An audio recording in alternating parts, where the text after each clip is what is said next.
Vamos a tratar de hacer algo un poco contraintuitivo, porque esperemos que sirva para cambiar la trayectoria de la discusión. Un poco durante la mañana, y hemos tenido una mañana fantástica en cuanto a la profundidad conceptual y la calidad de los intervinientes, pero creo que lo que nos queda es la historia probablemente de un fracaso, ¿no? He evocado una enorme cantidad de razones que explican por qué la Argentina, como explicó Manuel Moreira Araujo y varios de los otros participantes, es una de las sociedades con el desempeño relativo peor del mundo, ¿no? Y sobre todo con respecto a sus condiciones iniciales. Bueno, nosotros ahora, y además que tenemos que luchar, estamos en el momento justo después del almuerzo, vamos a tratar de proponerles un ejercicio a todos ustedes que esperemos sea estimulante y que nos ponga a trabajar con visión para el futuro. Y que vamos a tratar de resumirlo en una propuesta que, si podemos decir, Argentina desarrollada en 30 años. Argentina llegando a ser un país desarrollado en el lapso de una generación. O sea, básicamente lo que podemos plantearnos la mayoría de nosotros dentro de la vida que podemos pensar, que podemos contribuir, y los que nos van a seguir a nosotros. El panel fue pensado de ese modo, justamente, fue pensado en el sentido de convocar a empresarios argentinos que todos están en la frontera, y en una frontera de nivel internacional, en cuanto a lo que han podido construir, primero como concepto de empresa o como concepto de institución, segundo cómo lo han podido internacionalizar, y además porque todos representan de algún modo actividades de frontera en la Argentina. Y vamos a ver, justamente hemos pensado en... voy a hacer una breve presentación de cada uno de ellos porque ustedes los conocen bien. Eduardo Constantini desarrolló inicialmente su carrera en el sector financiero, pero después ha hecho un desarrollo extremadamente interesante e innovador a nivel latinoamericano, que es Nordelta. Pero Eduardo acá sobre todo lo hemos invitado para que nos cuente un poco lo que él ha llevado adelante como proyecto con el Museo de Arte Latinoamericano de Buenos Aires, con el Malva, que es un exponente de cómo Argentina, así como decía el presidente Sanguinetti hoy a la mañana, por la vitalidad cultural que tiene, cómo Argentina logra crear un museo con una iniciativa exclusivamente privada, que es un caso único en toda América Latina, y que hoy es un activo para Buenos Aires y para la Argentina. Solo si contamos la cantidad de turistas que vienen y que pasan por el Malva, como forma parte ya de un símbolo de Buenos Aires, y nos parece que esa contribución de Eduardo es extremadamente valiosa.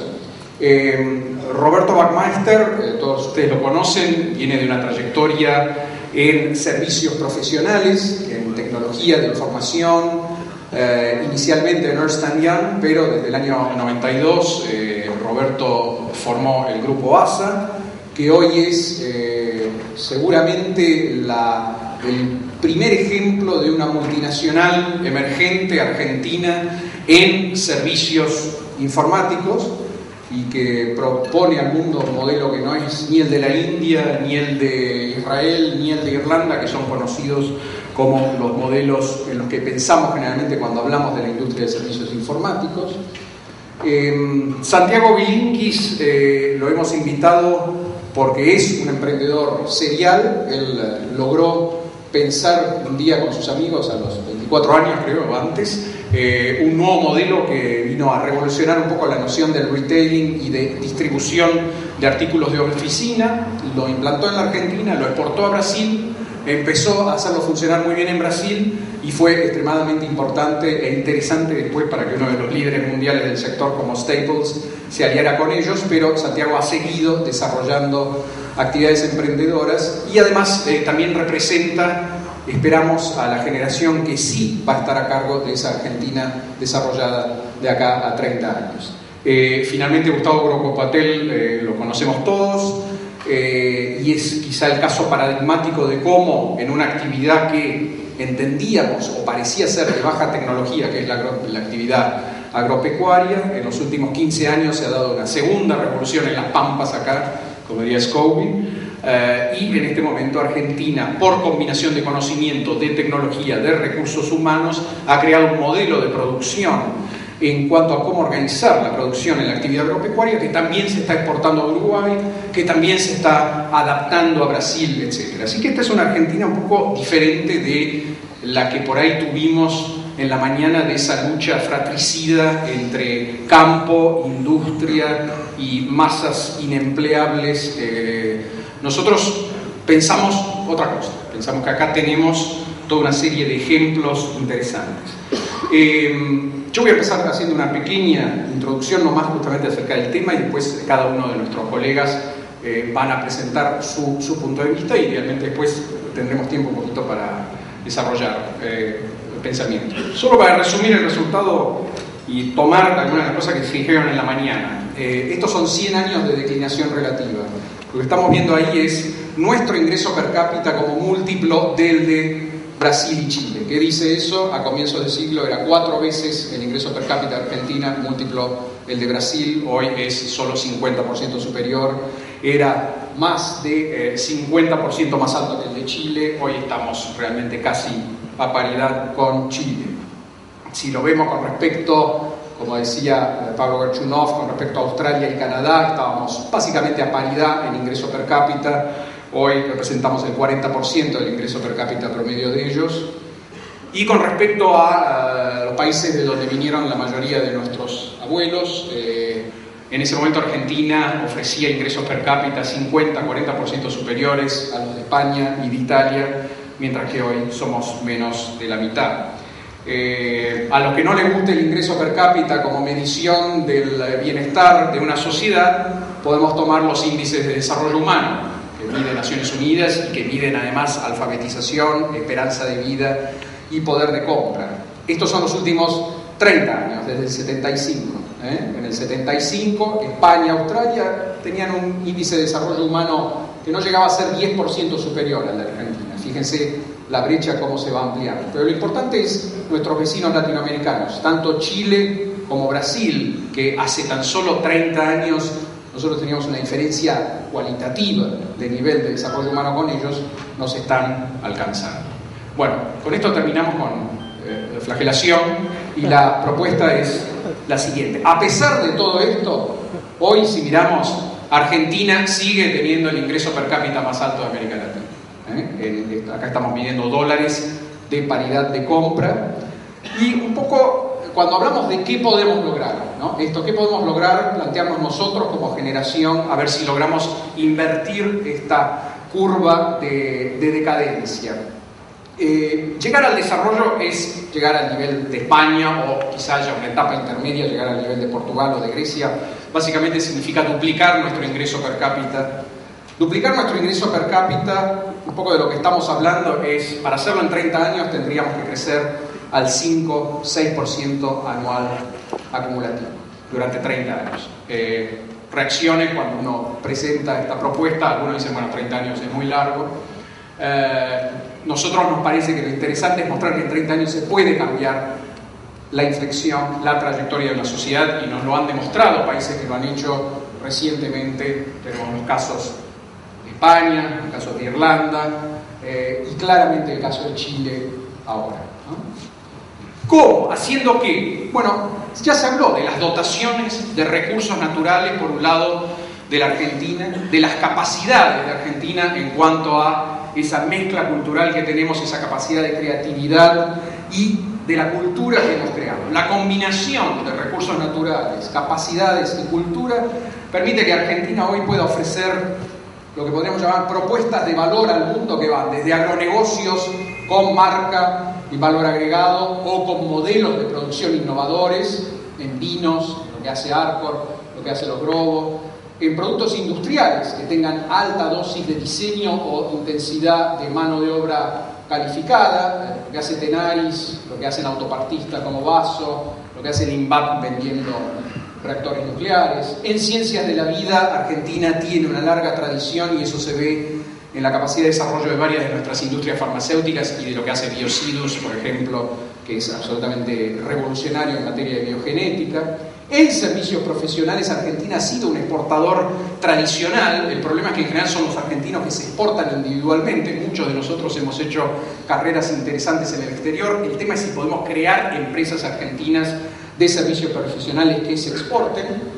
Vamos a escuchar el caso del Grupo ASA, pero hay casos como Arch Partners, como Hookup, en temas de animación, en toda una serie de actividades que son intensivas en cerebros y que se pueden hacer muy bien acá y que se exportan.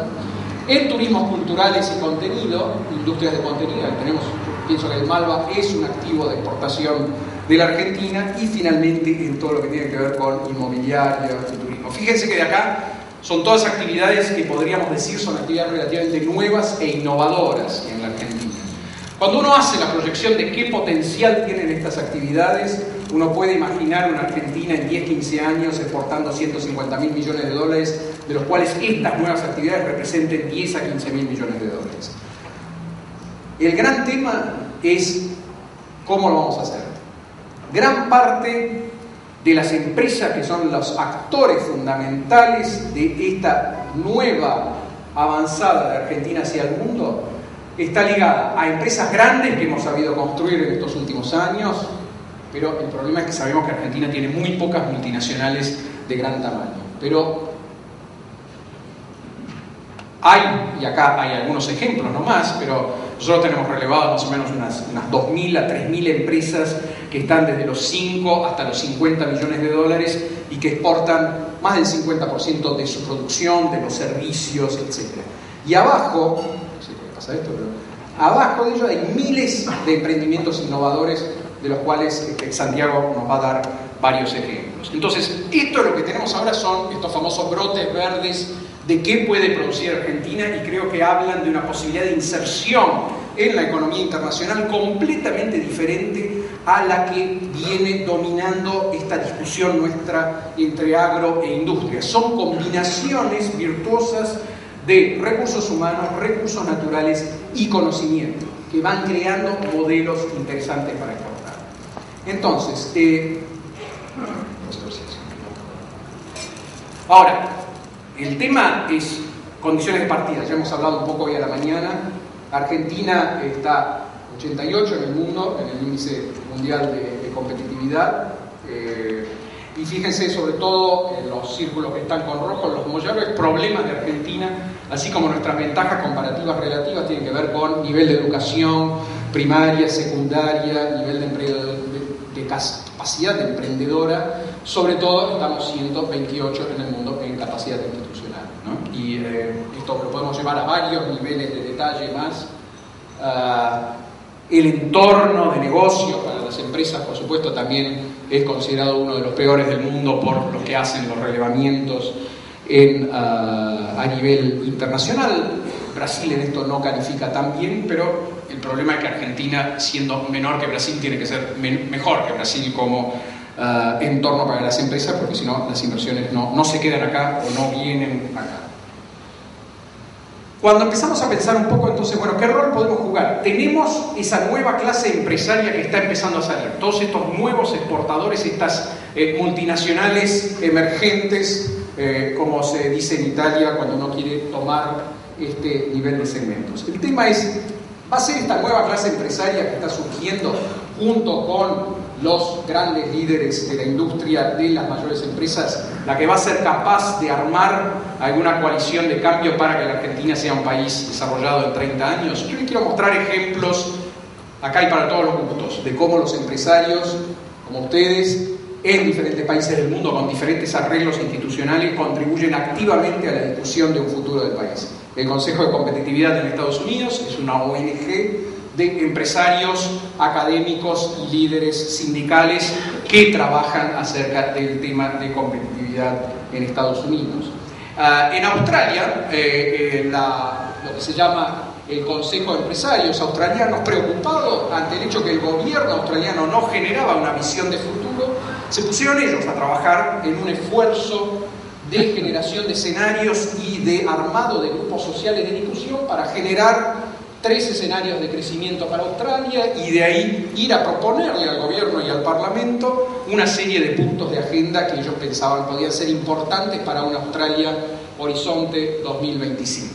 Si nos gustan los modelos más centralistas o con convocatoria presidencial, tomemos el caso de Nicolás Sarkozy, que cuando asume el año pasado crea la comisión con Jacques Attali e invita a unos 60 personalidades que mezclaban justamente empresarios, intelectuales, sindicalistas y especialistas extranjeros para liberar el crecimiento de Francia, para remover los obstáculos al crecimiento del país. Los irlandeses lo han hecho vía la construcción de instituciones. Tienen una serie de instituciones, de las cuales uno muy importante es el Consejo de Competitividad irlandés, donde otra vez los sectores están trabajando sobre los factores que hacen falta para seguir avanzando en el desarrollo irlandés. Y si nos faltaban ejemplos, acá nomás cerquita, la presidenta Bachelet hace 2 años creó un Fondo Nacional de Innovación que toma no los presupuestos normales de la administración pública, sino el presupuesto adicional, pone 300 millones de dólares inicialmente para un fondo de innovación, crea un consejo de innovación, otra vez con participación empresaria y de intelectuales para definir los sectores en los que Chile puede construir ventaja competitiva y cómo seguir adelante. Lo notable es que cuando salen las listas de estos sectores, Chile quiere competir en industrias creativas, quiere competir en software, quiere competir en agronegocios de alto valor agregado. Y uno dice, pero, en fin, el candidato natural para competir en esos sectores es la Argentina, ¿no? Tenemos condiciones de partida, en muchos casos, muy superiores a las de Chile para poder construirnos una posición competitiva y tenemos las empresas para hacerlo.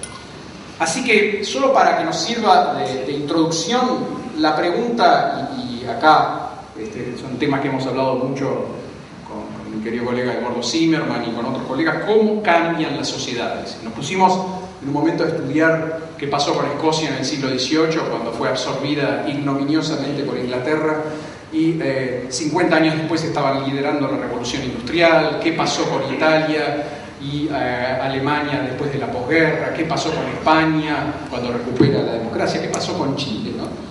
Y creo que tiene que ver un poco con el tema que vamos a tratar de trabajar esta tarde. Tiene que haber alguna conciencia por parte de la sociedad de que se quiere cambiar, de que hay un nivel de insatisfacción profunda en la sociedad acerca de estas curvas que vimos al principio. Nos interpelan a todos, probablemente no son suficientemente conocidas en Argentina, pero el tema es, bueno, si vamos nosotros también, esta generación va a seguir trabajando para que la curva siga bajando, o si somos una generación que va a querer cambiar esta tendencia. Para eso, en general, cuando uno estudia estos casos, se ha dado que la sociedad se ha dado una visión de cambio, y hoy se habló mucho a la mañana acerca de consensos o la falta de consensos para avanzar, y una coalición de cambio.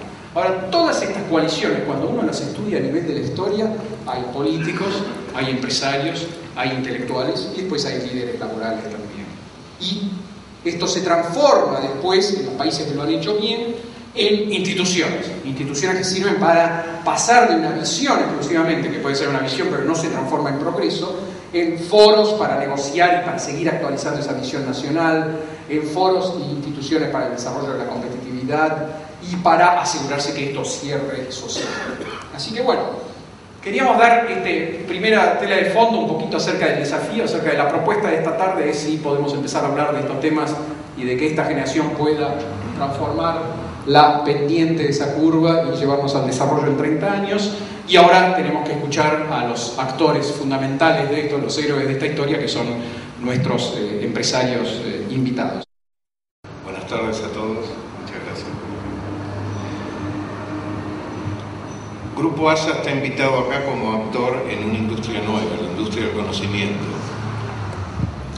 Una industria fascinante y que tiene como epicentro algo que lo hace aún mucho más fascinante, que es la capacidad transformadora del hombre.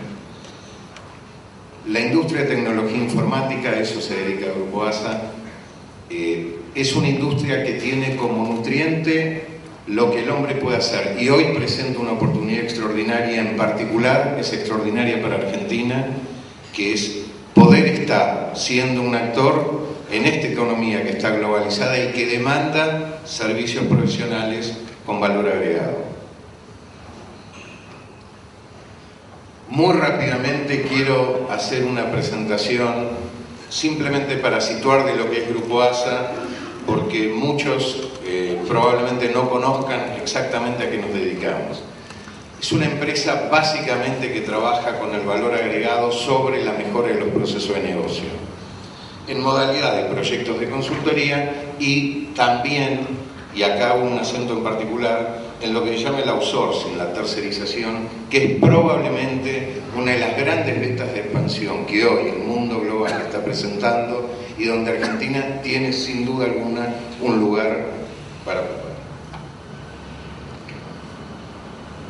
Grupo ASA hoy trabaja de Latinoamérica al mundo y le presta servicios sobre las tecnologías que utilizan los clientes nuestros, que son clientes seleccionados, clientes estratégicos se llama, que son empresas multilatinas, empresas globales y los líderes locales, y ya se está prestando servicio desde Latinoamérica y fundamentalmente desde el Iberia Center de la Argentina a más de 30 países, a 40.000 usuarios.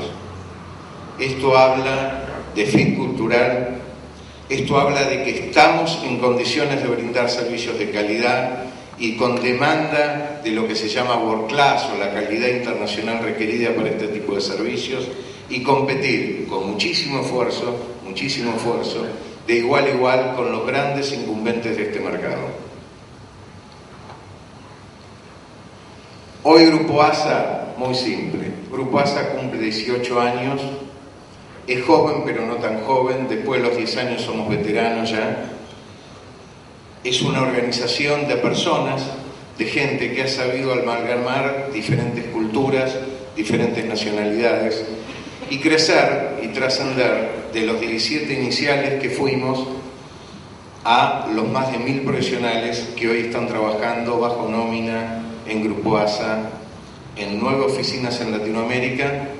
Empezamos, la primera reunión de Grupo ASA fue en el año 92 y fue en un bar en la zona de Retiro. Y ahí se comenzó con muchísimo esfuerzo y un trabajo de equipo extraordinario a hacer lo que básicamente soy, presencia en Latinoamérica, una oficina comercial en Estados Unidos, una oficina comercial en Europa y con tremenda mancomunión de lo que somos, y lo digo con todo orgullo. Hoy lo hablábamos en el almuerzo del panel yo también soy hijo de la educación pública de este país, que a pesar de todo realmente ha seguido entregando y sigue entregando buenos profesionales que están en condiciones de mostrar su talento al mundo. Hemos logrado ubicarnos con muchísimos años de trabajo en este grupo de los 100 principales jugadores de outsourcing en la escala global, y ocupamos el número 3 entre los Rising Star y el número 1 a nivel de Latinoamérica. Esto fue publicado por Fortune. Y esto no lo digo sinceramente con una actividad marketinera. Probablemente esta explicación de haber tenido un perfil más alto podría haberlo obviado, pero no somos de tener perfil alto. Somos más bien del trabajo, somos de una cultura un poco más austera, quizás un poco más antigua en ese sentido, pero la creemos profundamente todos nosotros. Pero hemos logrado ubicarnos y un poco el mensaje es que es posible, realmente es posible. 3 charts para mostrar. Este es el típico análisis que hacen todos ustedes. Arrancan del contexto actual, ven el impacto que tiene ese contexto en las geografías donde están, en el mundo de tecnología informática y qué respuestas da la empresa.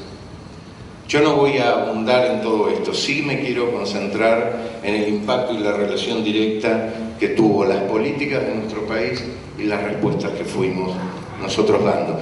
Nacimos en el 92 y ahí se instaló el código genético nuestro, que es un código genético que no es invento mío, sinceramente, pero que me siento profundamente identificado, que es el management de ejecución, hacer que las cosas pasen. Hay grandes compañías internacionales que se han constituido en torno a este concepto. Y hay un mensaje fuerte que una vez me dio una persona a quien admiro, que me dijo que visión sin ejecución es solamente alucinación. Entonces vamos a hacerlo. Nacimos en el 92 y básicamente en el año 92 Argentina se estaba insertando en el mundo, Argentina empezaba a ser un actor en el mundo. Había 3 países en términos de Latinoamérica que pesábamos y pesábamos mucho, de arriba para abajo, México, Brasil y la Argentina, y Argentina era hijo, fue hija. Grupo ACE es hijo de esas políticas de apertura, de esas políticas de convocatoria al capital privado, de un Estado que tomó finalmente la decisión de dejar de ser Estado empresario como lo era y dedicarse a ser un Estado moderno. Hay un elemento que está aquí indicado y que es absolutamente fundamental y que coincide este primer periodo nuestro con una enorme inversión en infraestructura que se hizo. Gracias a esa inversión en infraestructura, hoy la tecnología informática de la República Argentina está jugando en este concierto internacional, usufructuando esa inversión que se hizo básicamente en esa década, y no estoy hablando de ningún tipo de partidismo de índole política, estoy hablando como empresario de las cosas que un empresario necesita para invertir, arriesgarse y hacer. Arrancamos con una decisión estratégica que creo que fue la decisión estratégica más importante que tomé en mi vida, que fue el trascender. Grupo ACE arrancó con este código metido adentro: trascender, hacer algo que sirva, hacer algo que le sirva a la gente y que trascienda a sus fundadores. Fue el mejor antídoto que en estos 18 años encontré contra los personalismos, que los tenemos todos, y también para poder construir algo que tenga normas de gobernanza y que tenga procesos que puedan ser realmente de clase mundial, mostrarse y competir en el mundo. Hoy, para competir en el mundo, se pide que se muestren ese tipo de cosas también. Ese largo plazo existió en nuestra cabeza porque crecimos en torno a valores. Los valores fueron nuestro hormigón armado. Sin valores directamente no hubiéramos existido. Valores muy simples: trabajo en equipo, liderazgo en equipo, conciencia social y ética.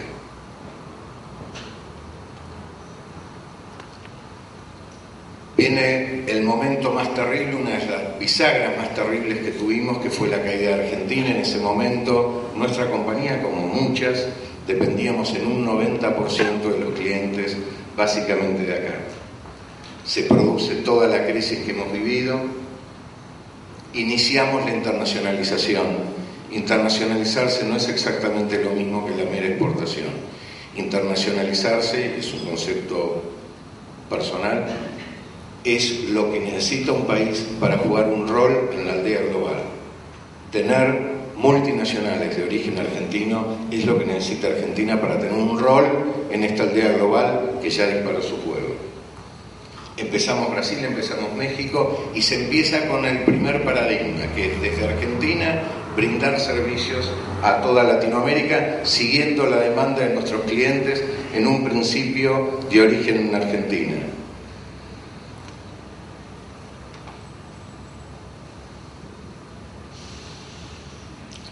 El último chart, de esto se podría hablar muchísimo más, pero el último chart es la única excepción que voy a hablar al contexto internacional, y es la crisis que se disparó el año pasado, promediándolo. Para nosotros fue muy simple, lo tomamos sinceramente como una oportunidad para definitivamente trascender y hacer un back to the basics. Esta crisis se soluciona realmente, entre otras cosas, con un back to the basics. Volver a colocar al trabajo como fuente generador de la riqueza, volver a colocar a la cultura de trabajo como uno de los paradigmas que las sociedades, las empresas, los partidos y demás tenemos que llevar adelante, y volver a instaurar la noción del largo plazo. Una cosa es hacer un negocio, otra muy distinta, y acá hay empresarios que tengo el honor de que son clientes, aprendí muchísimo de ellos. Una cosa muy distinta es crear una empresa. Para crear una empresa realmente hay que cultivar este tipo de valores. Hoy, lamentablemente, Argentina está en las antípodas del primer chart. Estamos aislados del mundo. No contamos, simplemente no contamos. Se nos respeta por nuestro talento, se nos respeta por lo que damos y por todo lo que hemos hecho para superar las tremendas crisis que hemos tenido. Pero no contamos. Hay paradigmas, hay fracturas, gobierno versus campo, servicio versus industria, cosas que son inventos directamente. Esa es la situación que hoy tenemos. Cuando marcamos fin de las AFJP, estamos marcando el deterioro quizá más notable y más brutal que hemos tenido al sistema de propiedad y a lo que es el marco legal en donde todos nosotros necesitamos cumplir y lo necesitamos para insertarnos y crecer. Pasamos al próximo paso que ya estamos lanzados, que es brindar desde Latinoamérica servicios al mundo. Hicimos una mega apuesta, algunos de acá son testigos de esta mega apuesta, que fue hacer un management buyout, y en el momento donde quizás muchas empresas se vendían, hubo otras que se recompraron. Y en el 2005 nosotros recompramos una inversión que había hecho un fondo americano con la ayuda acá de consultores que nos ayudaron muchísimo en eso. Y hemos tomado hoy sí la decisión estratégica de ser un consolidador a nivel latinoamericano. Grupo ASA va a ser un consolidador a nivel de Latinoamérica. Vamos a seguir teniendo el orgullo, como nos llaman en todos lados, no importa donde tengamos la gente, no importa en el país o idioma que estemos hablando, la empresa argentina, y vamos a jugar este rol de consolidador. Estamos muy próximos a cerrar algo que ya, cuando esté concluido, por supuesto, se van a enterar todos, que es una gran inversión de dos de las que probablemente sean dos de las más representativas y fuertes instituciones financieras institucionales para invertir en Grupo ASA, para convertir a esta empresa de origen argentino en lo que ellos llaman una firma que es un gran competidor nuestro, y nosotros hemos aprendido muchísimo compitiendo con ellos, que es Accenture, el Accenture de Latinoamérica. Estamos realmente muy orgullosos que nos hayan elegido. Vamos a poder acceder a algo que no tiene nuestra industria, y es financiación. Para cerrar el tema de Grupo ASA, esto es la síntesis que con pasión y con creencia se puede generar una energía transformadora realmente gigante. El sueño que tengo yo, que es el sueño que comparto creo con todos ustedes, es el sueño de que es posible un futuro mejor para nuestro país. Y eso va a ser posible en la medida que participemos, en la medida que realmente desterremos el yo no me meto, o este no es mi tema, o yo no hablo porque voy a tener problemas. Ese no es el camino. Tenemos que tener políticas públicas que realmente armonicen. La inversión, si tuviéramos que elegir un rubro, invertamos en educación. Todos nosotros somos consecuencia de esa extraordinaria inversión en educación que hubo en nuestro país. Hay que dar capacidad de sujeto de crédito a la industria de tecnología. Tecnología informática en la República Argentina no es sujeto de crédito porque no tiene activos tangibles. Es así. Hay políticas fiscales que penalizan la exportación. A pesar de que sacó una ley de software, penalizan la exportación. El sector público no es cliente de nuestro sector. Y no estoy hablando de Grupo ASA. Estoy hablando de centenares de firmas, en su enorme mayoría pymes, que no pueden crecer porque no tienen estímulo de inversión, ni de crédito. El sector público en Chile, en Brasil, en México, es el principal actor de inversión en tecnología informática. Este sueño de país, sinceramente, yo creo que lo podemos hacer posible. Simplemente tenemos que participar, cada uno de los estamentos en donde en forma natural pertenezcamos, pero es posible hacerlo. Yo sinceramente quiero agradecer mucho esta invitación de ACDE, y básicamente, más que a nivel personal o de la empresa, agradecer a ACDE que nos dé esta jornada de reflexión para repensarnos. Muchas gracias. Es un gran honor tener la oportunidad de hablarles a todos ustedes y de compartir panel con las personas que estoy compartiéndolo. Como soy seguramente la persona más desconocida de este panel, voy a tomar 2 o 3 minutos para presentarme. Soy desconocido básicamente porque me dedico a ser vendedor de clips. Eso es lo que hago para vivir. Básicamente llegué a eso unos 12 años atrás, cuando junto con un amigo, Andy Freire, decidimos fundar Ofisnet, con el apoyo espiritual y financiero de varias personas, algunas personas que están hoy en esta sala, algunas no, pero con el apoyo de muchas personas. Ofisnet creció mucho y se convirtió bastante rápido en líder del mercado argentino de distribución de insumos por oficina. Llegamos a tener más de 700 empleados. Después hicimos quizá la cosa más disparatada, más loca que puede hacer una empresa argentina a la que le va bien, que es entrar a Brasil. Yo muchas veces hago el chiste de que nosotros entramos a Brasil por error, porque, no porque haya sido una decisión equivocada, sino porque la mayoría de los argentinos no tenemos una visión clara de lo que es Brasil. Si yo hubiera sabido lo que es Brasil, probablemente jamás me hubiera animado a entrar. Pero la realidad es que, montados en nuestra inconsciencia y nuestro desconocimiento, nos metimos a Brasil y fue un proceso duro, arduo, mucho más difícil que crecer en Argentina, pero del cual salimos airosos y digamos, hoy no somos número uno del mercado brasileño, pero estamos bastante cerca de serlo.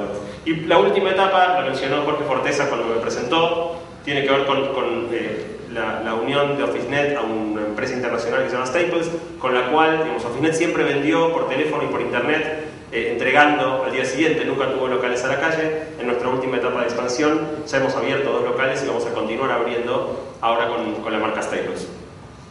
Eso es un poco lo que es OfficeNet, pero no vine yo hoy a contarles acerca de mí ni de OfficeNet. Yo fui invitado hoy acá probablemente para representar a la generación de empresarios que hoy tenemos menos de 40 y que, como Roberto mencionaba recién en su alocución, somos quizá los últimos beneficiarios de una educación pública de excelencia.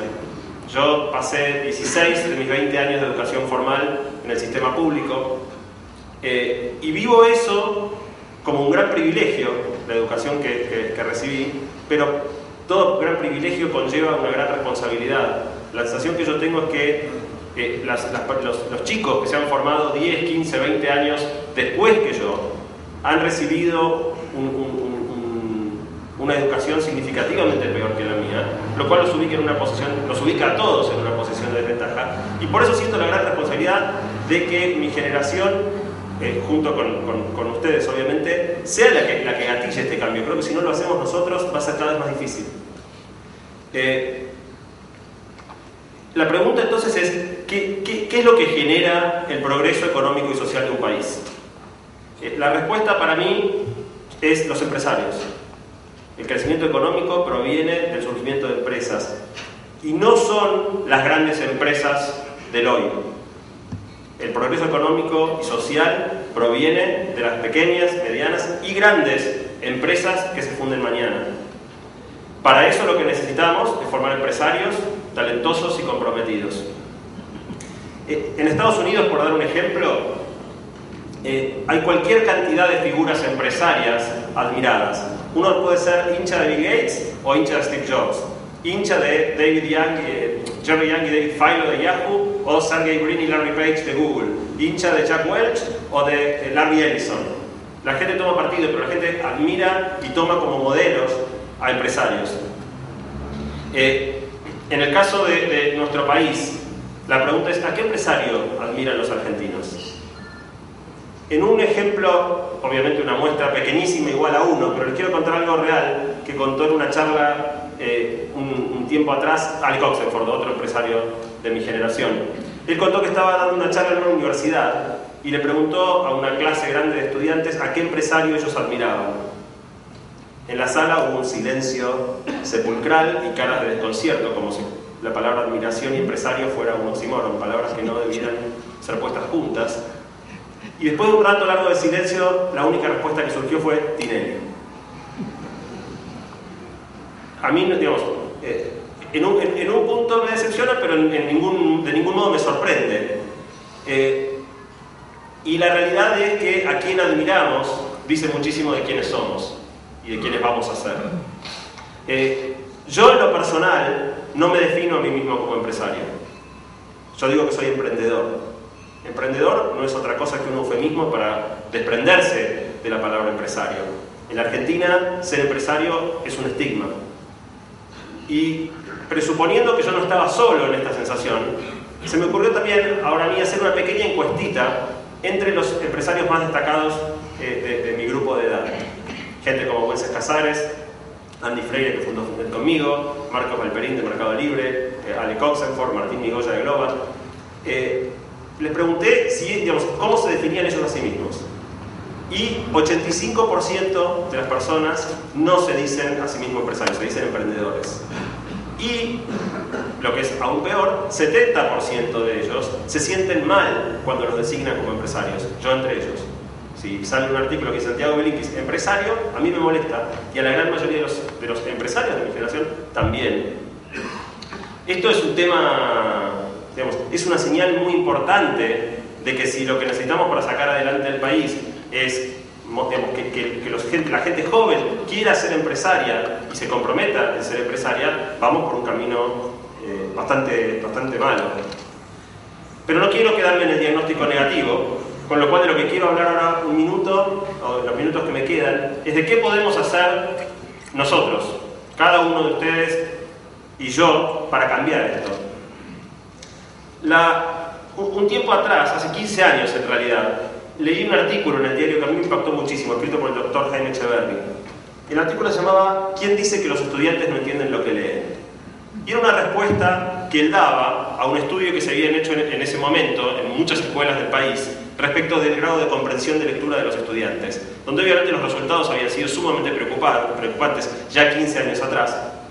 Pero la respuesta que él daba es, no podemos decir, porque el score de que hablaba ahí es que no se trata de proponer valores discursivamente, sino de vivirlos.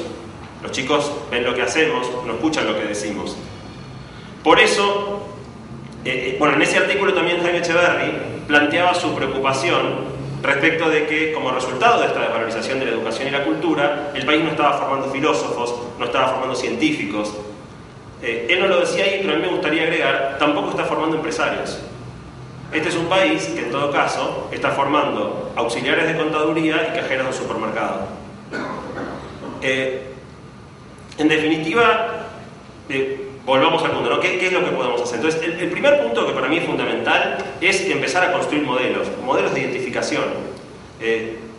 Roberto hablaba del perfil bajo que el grupo ASA cultivó en toda su historia. Ofisnet también. Lo más probable es que la mayoría de ustedes nunca hubiera escuchado hablar de Ofisnet hasta este momento.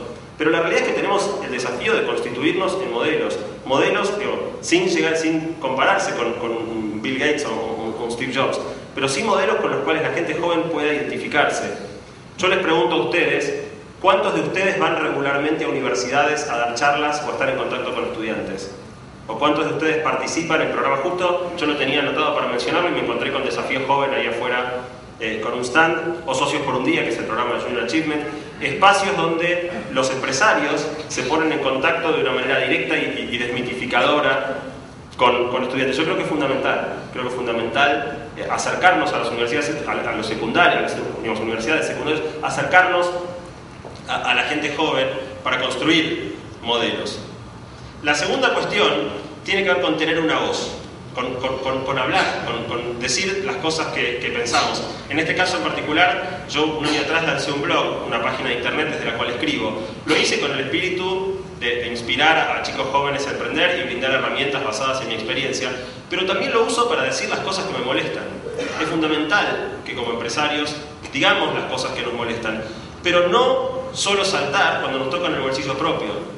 Uno de los artículos que yo escribí, yo era muy crítico de todo lo que fue el movimiento que se gestó como resultado del conflicto con el campo. No porque el reclamo del campo no fuera legítimo, sino por la desmovilización que siguió después a simplemente frenar la medida que se quería frenar. En casos más delicados, o sea, yo pienso, por ejemplo, que el blanqueo impositivo que se sancionó a fines del año pasado es un hecho infinitamente más dañino de lo que puede haber sido, por ejemplo, la 125. ¿Qué ocurre? Que el sujeto de daño ahí es abstracto, porque no nos afecta de manera obvia y directa a ninguno de nosotros, pero nos afecta de manera directa absolutamente a todos. El resultado es que prácticamente nadie salió a la calle. Yo en ese momento escribí mi artículo, obviamente tiene un alcance muy limitado, pero yo siento que si todo el mundo saltara y dijera lo que piensa, no solo cuando su interés se ve vulnerado, sino cuando el proyecto de país con el que sueña se ve vulnerado, estaríamos muchos pasos más cerca. Yo creo que cada uno de ustedes, cada uno de nosotros, tiene que tener un modelo de país en la cabeza, y no puede que no sea para todos el mismo. Habrá empresarios oficialistas o de todos los colores posibles de oposición, poco importa. Lo importante es que cada uno tenga un modelo de país y en definitiva no se quede simplemente atendiendo su juego, sino comprometiéndose en la construcción de ese modelo que anhela. Está la frase esa famosa atribuida a Bertolt Brecht, pero que no es de Bertolt Brecht, digamos, cuando primero vinieron a buscar a los comunistas, no me preocupé porque no era comunista. Bueno, en definitiva de lo que tiene que ver es de no esperar que le toque a uno para empezar a tomar acción e involucrarse. Otra propuesta que para mí es muy importante tiene que ver con la filantropía. En Estados Unidos existe una campaña que se llama Give 5, Dar 5, acá en Argentina no existe. La Argentina es un país con poquísima cultura filantrópica y la idea equivocada de que la filantropía es para millonarios. Esta campaña Give 5 lo que propone es que todas las personas, incentiva que todas las personas donen 5% de su ingreso y 5 horas semanales de trabajo comunitario. Y para mí está buenísimo porque 5% del ingreso es una proporción, con lo cual puede hacerlo tanto quien gana menos como quien gana más, y 5 horas de tiempo todos venimos con la misma dotación inicial de 24 horas diarias. Es un esfuerzo parejo para cualquiera. Yo creo que involucrarse también en el aspecto de las organizaciones sociales y el trabajo comunitario es fundamental, y me encantaría liderar algo así como Give 5, ¿no? Una campaña que proponga y concientice respecto de que todos debiéramos donar una parte de nuestros ingresos y una parte de nuestro tiempo. Y una nota al margen, digamos, si alguno de ustedes, como resultado de esta charla o de un proceso personal, decide que quiere empezar a dedicar más tiempo a organizaciones sociales, mi propuesta es no funden una ONG, por favor. Hay montones. Y busquen cuáles son las que hay, porque si hay algo que sobra son organizaciones sociales, hace falta mucho más gente que se sume a las que están que gente que crea organizaciones nuevas. Por último, para terminar, me gustaría volver al punto que hacía cuando hablaba de lo de Jaime Echeverry. Hay una frase de Gandhi que a mí me gusta mucho, que es sé el cambio que tú quieres ver en el mundo, que de nuevo tiene que ver con lo que decía antes de vivir los valores en vez de hablar de ellos. OfficeNet es una compañía que desde su fundación, desde el primer día, hizo absolutamente todo en blanco. Tuvo siempre sus empleados en blanco, facturó cada peso que vendió, nunca hizo ninguna práctica extraña para reducir lo que nos correspondía pagar de impuesto a las ganancias. Somos tan tontos que hasta desde el día 1 pagamos las licencias de software, cuando en el año 97 prácticamente no lo hacía nadie en la Argentina. Tristemente, una vez que dije esto mismo en una universidad, espontáneamente los chicos aplaudieron. Y yo, en vez de sentirme reconfortado, me sentí profundamente entristecido, ¿no? No debiera ser objeto de elogio, no lo digo para ser elogiado. Cuando el año pasado se sancionó el blanqueo impositivo, por volver a ese tema que me es particularmente interesante, yo me sentí un imbécil. Podríamos haber evadido cualquier cantidad de plata todos estos años y haber encontrado este camino legal hubiéramos ganado muchísimo más dinero del que ganamos, hubiéramos dado un muchísimo mejor retorno a nuestros inversores. En ese momento el país me dijo a mí mismo que yo, por hacer lo correcto, fui un idiota. Pero a la vez no estoy arrepentido. Y creo que de lo que se trata, o sea, Argentina es un país que no premia al que hace lo correcto. Nadie viene y te da una palmadita en la espalda y te felicita por hacer lo que tenés que hacer. Es más, muchas veces idolatramos al que encuentra la trampa, al vivo, ¿no? El estereotipo del argentino es el vivo.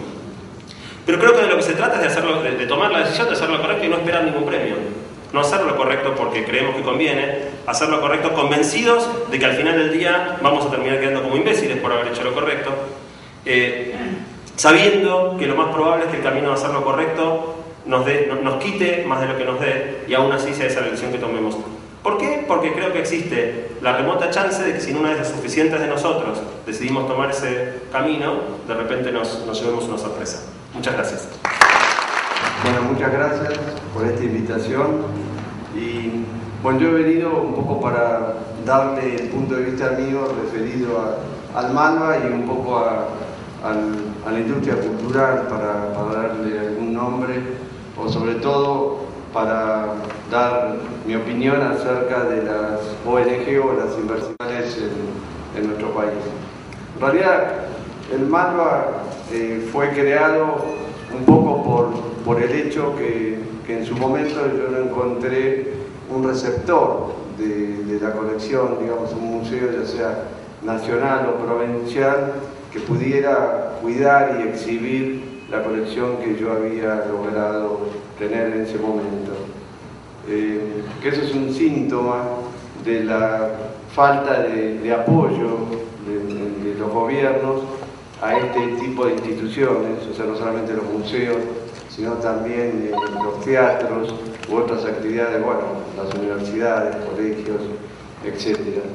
En realidad la Fundación del Malva tuvo en cuenta una mirada estratégica que básicamente trató de acrecentar las fortalezas del Malva, que yo creo que un museo tiene que tener, que básicamente es la localización, la calidad de la colección permanente, la idoneidad de su personal y el presupuesto y la calidad del edificio, ¿no?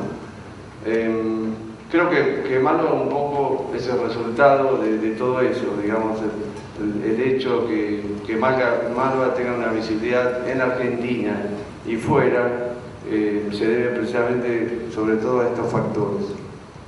Bueno, el Malva fue fundado en el año 2001 y tiene un déficit aproximadamente de $2 millones por año, $2,5 millones.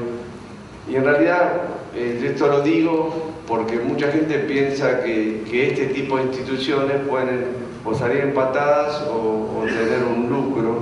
En realidad, cuanto mayor es el tamaño de la institución, mayor es la pérdida. O sea, no hay museo en el mundo que gane plata.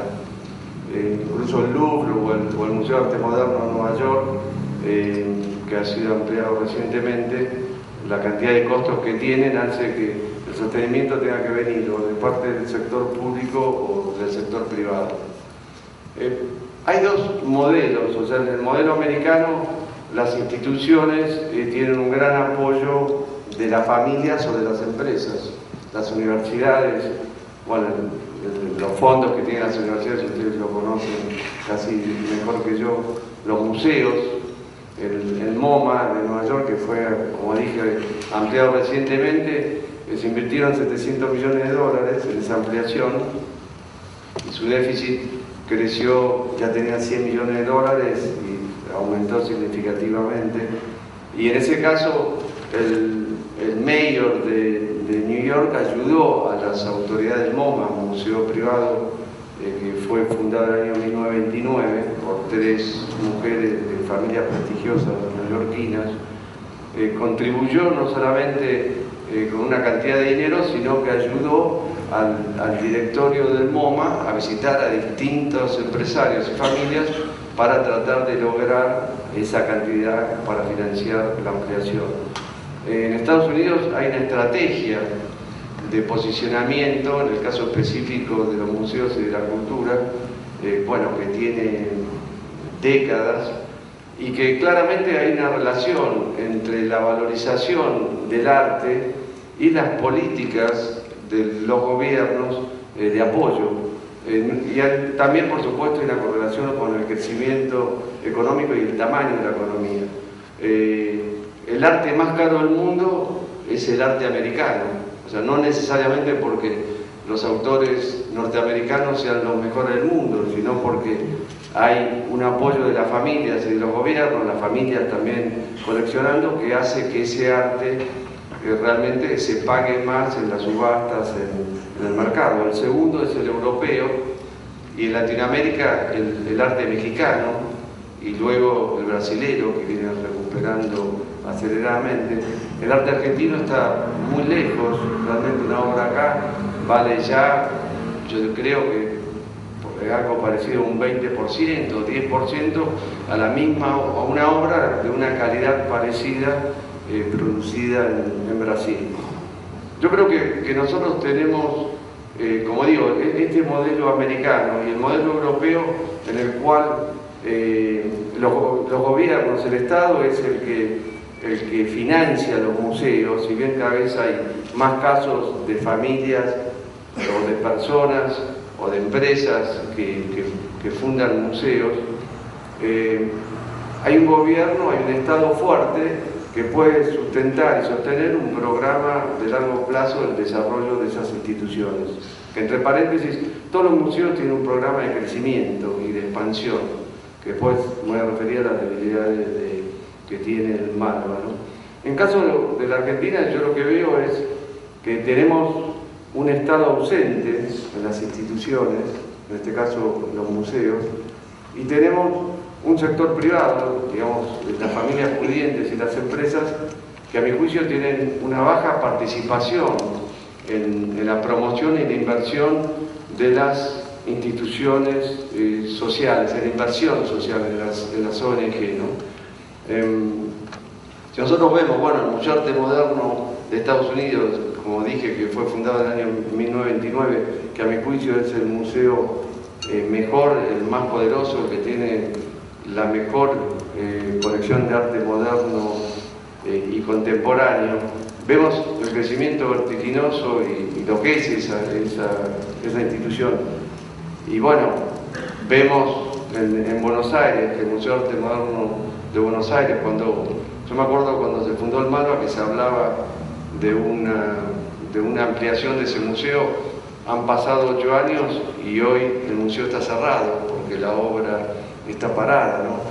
Nosotros vemos el Teatro San Martín tiene sueldos impagos, no hay plata para el vestuario, o sea que la coreografía pide, a veces recibe donaciones y reforman los vestuarios que le prestan de afuera o ensayan en una sala de ensayo que tiene columnas en el medio, ¿no?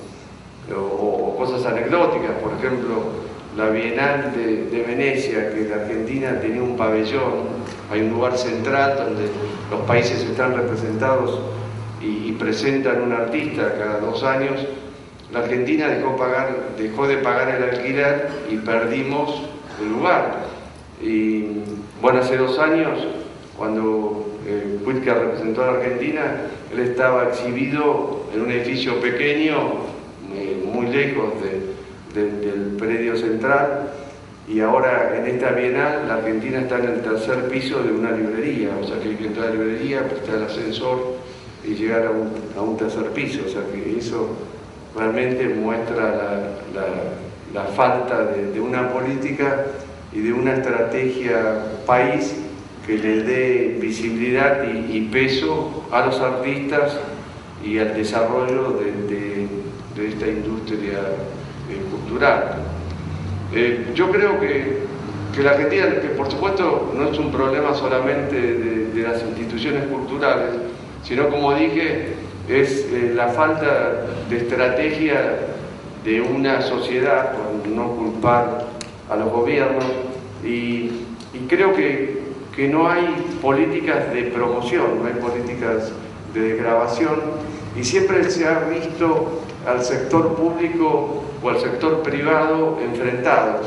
O sea, en realidad del sector público lo privado siempre esconde alguna trampa o trata de sacar algún beneficio. En realidad yo creo que sería un muy buen negocio político para un político tratar de asociarse a las familias pudientes y a las empresas y tratar de convencer que aumente sus inversiones sociales. O sea, en una sociedad que evidentemente va creciendo en su polarización y que demandas elementales, bueno, de alimentación, de vivienda, de educación, cada vez son mayores, yo creo que sería muy importante para un político tratar de convocar o de convocarnos para que nosotros nos involucremos más en este tipo de actividades, que aumentemos las donaciones, que creemos más instituciones o que ayudemos a los hospitales, a los colegios, y sin embargo eso no se materializa. Si yo hago una lectura objetiva de lo que le ha ocurrido a Malva desde su fundación, en realidad ya desde el nacimiento, cuando en un momento nos habían dicho que se podía construir lo que en definitiva terminamos construyendo, después resulta que no cumplía con la ley, que había que aprobar una nueva ley. Después de distintos meses, esa ley fue aprobada a cambio de una donación de $600.000 para el Teatro San Martín.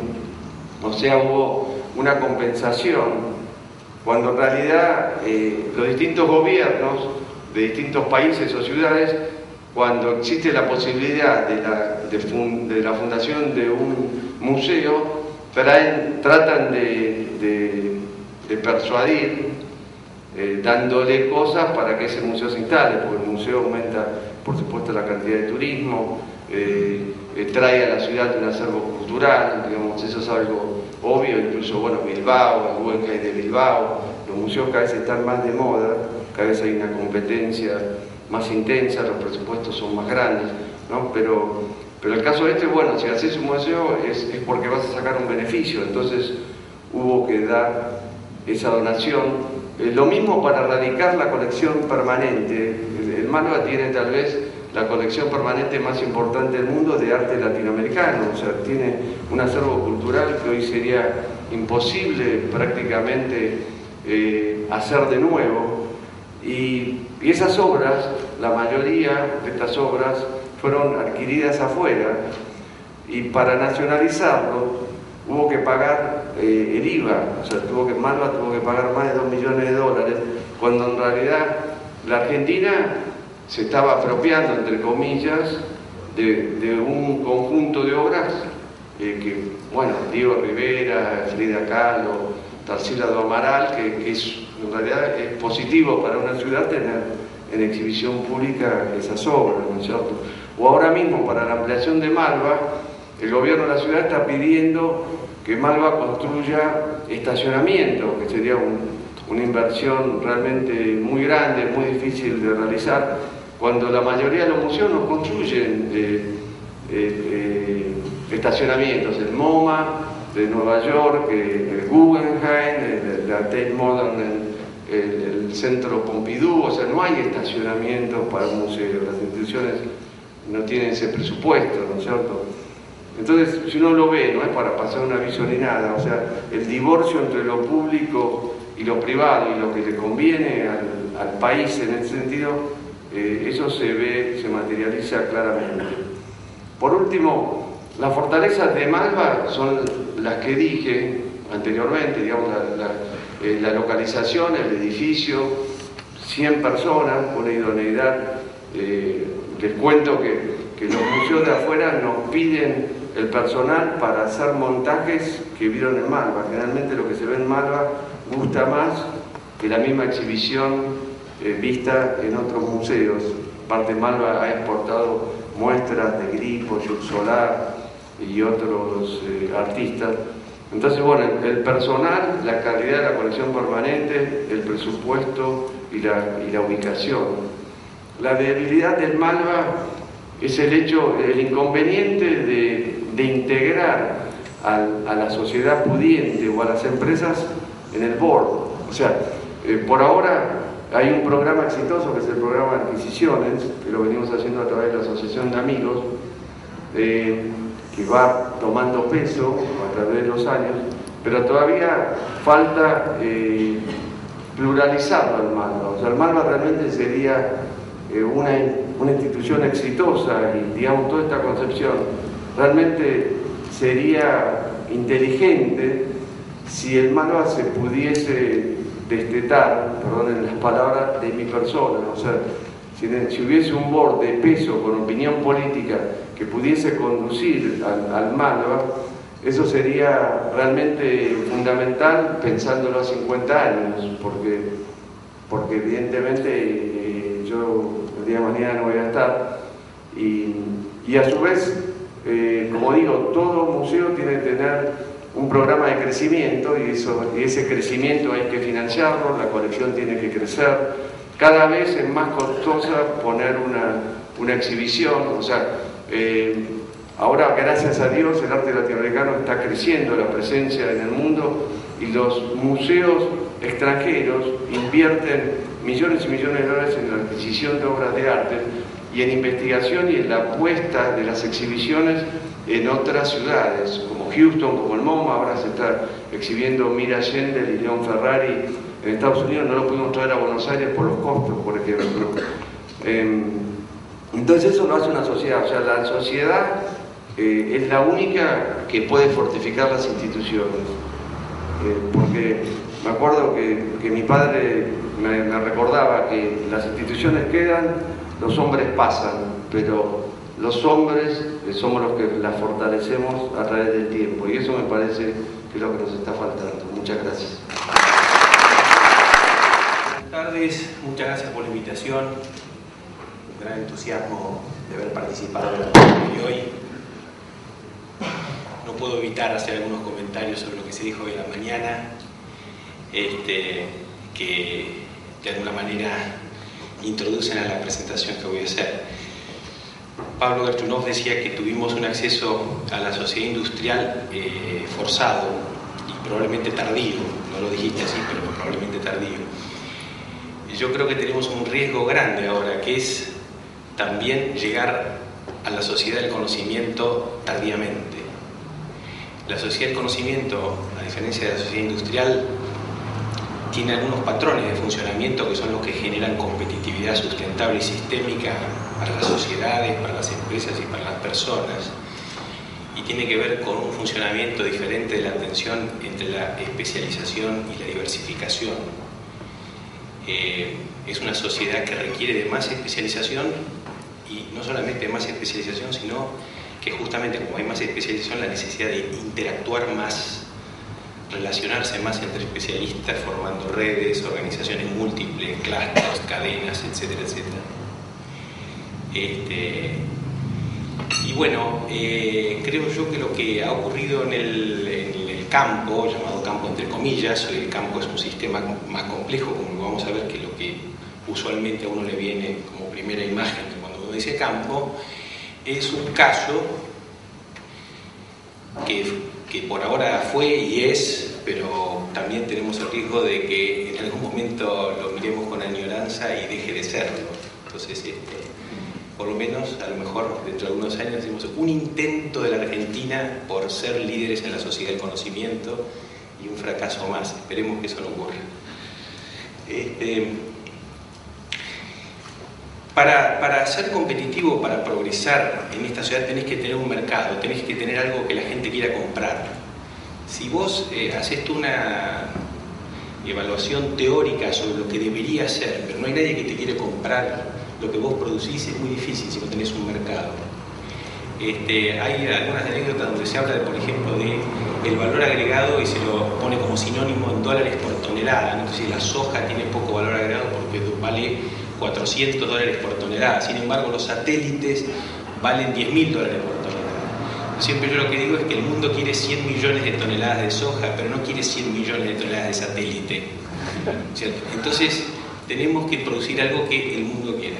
Y este gráfico muestra las tasas de crecimiento de los últimos 30 años de distintos grupos de alimentos. En negro es la población mundial, y en estas líneas celestes y azules, básicamente la tasa de crecimiento de aceites y harinas proteicas.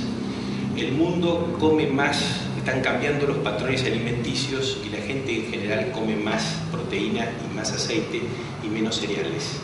El caso quizás más paradigmático es el cambio del patrón alimenticio de China, que en el año 75 comía 7 kilos de carne por habitante y que ahora está comiendo 50 kilos de carne por habitante. Entonces, ¿por qué la harina proteica? Porque las carnes en el mundo se hacen con harina proteica. Tengo un amigo que dice, por suerte las vacas no fotosintetizan, si no estaríamos en el horno los que producimos soja. Las proyecciones a futuro muestran una tendencia y un incremento en el aumento de estos productos que son promisorias. Esto no es un boom, no es algo que de algún día para otro se cae y quedamos en el aire, sino que las proyecciones son muy fuertes. La razón de por qué esas proyecciones son fuertes es porque si miramos más o menos cómo es el consumo regional de harinas proteicas, vemos que el patrón, digamos, más sofisticado de consumo, como puede ser en la Unión Europea o Estados Unidos, consumen 130 kilos de carne, 130 kilos de harina, equivalente a harina. Y hay regiones en el mundo como la India, el África, lo mismo en China, donde los patrones de consumo son terriblemente bajos. Es decir, el gráfico puede leerse como la gran problema en la distribución de los alimentos, cómo es el consumo, pero también puede leerse, que es lo que viene dando hasta ahora, como la gran oportunidad que tenemos en el futuro cuando estas masas grandísimas de personas empiecen a cambiar también los hábitos alimenticios que de alguna manera explican las proyecciones futuras. Hay una demanda en los próximos 25 años de un 62% más de alimentos. Y en general lo que hemos visto los últimos años es que, acompañado un poco de este aumento en la demanda de harinas proteicas, la Argentina ha aprovechado enormemente bien esa oportunidad.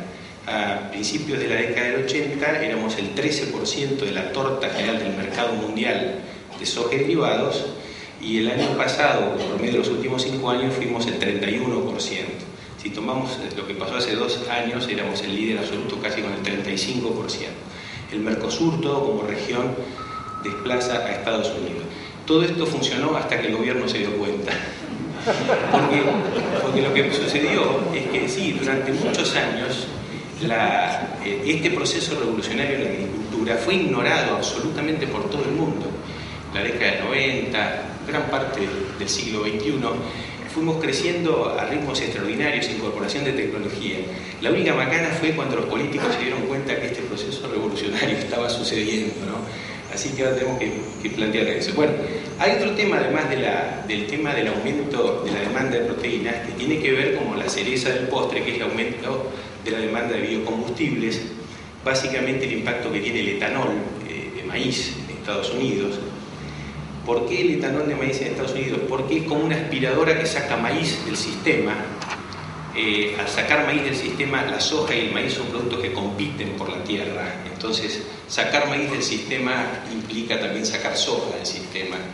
Y entonces genera realmente un aumento importante y repentino en la demanda, que es lo que nos pasó en los últimos 2 o 3 años, donde el precio del petróleo subió. Como subió el petróleo, hay un cambio, digamos, en el ritmo del uso de biocombustibles, y eso generó el aumento de los precios de los granos. El otro dato me parece importante es que la oferta para satisfacer esa demanda creciente es limitada. Hay restricciones, porque es poca la superficie que queda, porque hay problemas ambientales, hay restricciones importantes, hay escasez de agua, procesos de urbanización, desertificación y demás. Aproximadamente, según los que estudian dónde se va a dar el desarrollo futuro de la producción de alimentos, hablan de que el 50% de ese futuro desarrollo va a crecer en el Mercosur. Es decir, daría la impresión, por lo que vimos hasta ahora, que estamos en un negocio correcto, en el lugar correcto. Y la noticia fue, durante los últimos años, que los precios subieron. Esa es la evolución de los precios de la soja. En general, los precios de los commodities siempre tienen una suba de este tipo, de muy corto plazo. Generalmente tienen que ver con subas explosivas que vienen de, por ejemplo, una sequía circunstancial y una restricción en la oferta circunstancial, pero que después se ajusta. Lo que vimos en los últimos 2 años es esta suba impresionante en los precios, y la discusión que hay, todavía sigue, es si esta suba es una suba circunstancial más vinculada con esas explosiones que hay, en este caso estimulada también por fondos especulativos, o si verdaderamente hay un cambio en la plataforma de entender el mercado de granos. Y ese cambio en la plataforma tiene que ver con el ingreso de más gente a comer y con también la utilización de granos para biocombustibles. Entonces aparecen las noticias. El año pasado tuvimos en el mismo año 2 épocas con 2 titulares diferentes. En mayo, junio, que los precios se iban a las nubes, que no iba a alcanzar los alimentos para alimentar a la humanidad, que la culpa no teníamos los pools de siembra, en fin. A los 6 meses la noticia era que nadie quiere comprar alimentos, que no sabemos dónde vamos a meter los alimentos. Eso sucedió en 6 meses de diferencia. Yo tengo una hipótesis. Para mí la noticia nunca debió haber sido los precios subieron o los precios bajaron. La noticia es hay soja. Porque si no hay soja, por más que sube o baja, no importa. No sé si está claro. Entonces, la noticia es hay soja. ¿Y por qué hay soja? Porque se hizo durante los últimos 20 años una revolución extraordinaria en el campo. Una revolución tecnológica, una revolución organizacional y una revolución institucional. En el campo se crearon instituciones nuevas, asociaciones de cadenas, asociaciones tecnológicas, se vinculó el sector público y el sector privado. el campo y los productores con instituciones, con el INTA, con las universidades, etc. Y se generó todo un ambiente múltiple de organizaciones público-privadas trabajando en red. Y además se generó una economía de tercerización y de especialización, y esos especialistas empezaron a trabajar con un régimen de tercerización, formando empresas redes, diversificadas geográficamente. El proceso, al haber un mercado de tierras y de servicios muy amplio y difundido, fue extraordinariamente democrático, porque pudieron transformarse en productores gente que no eran hijos de un estanciero o hijos de un chacarero.